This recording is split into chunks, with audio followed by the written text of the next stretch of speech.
Marcus, by the way, congratulations with the first game against with Spartak. So Поздравляем с первой игрой за «Спартак». Мы все ждали вашего дебюта в составе красно-белых. Как ощущения? It was fun to play, obviously. Было здорово, наконец, выйти на лед в официальном матче. Конечно, ты всегда хочешь выиграть и расстраиваешься, если этого не происходит. После неубедительной игры в первом периоде мы постарались собраться и исправить допущенные ошибки.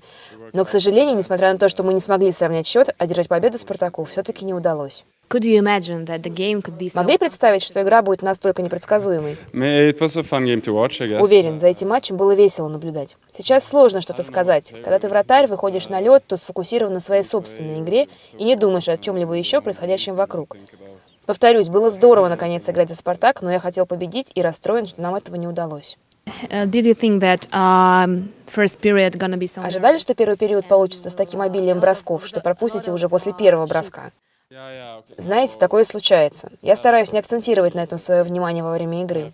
Пропустив, думал уже о следующей шайбе, которая может полететь в створ моих ворот.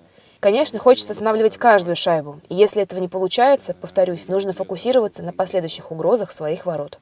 У вас не было мысли, что вас могут заменить на Никиту Беспалова? I don't think about that, Я не думал об этом. Мое внимание было полностью сконцентрировано на игре, на том, чтобы не позволить сопернику забросить еще.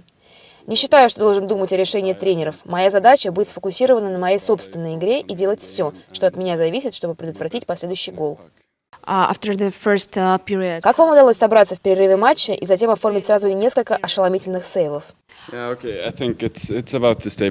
Думаю, вратарю важно сохранять спокойствие на протяжении всей игры вне зависимости от счета. Ты не можешь изменить то, что уже произошло, но ты можешь контролировать то, что ты делаешь в настоящий момент.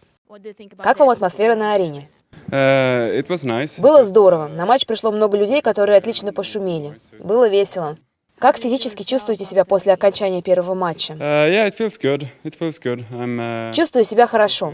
Я рад снова выходить на лед, играть. Здорово иметь возможность наконец работать в полную силу. Это то, на чем я сфокусирован, то, для чего я сюда приехал.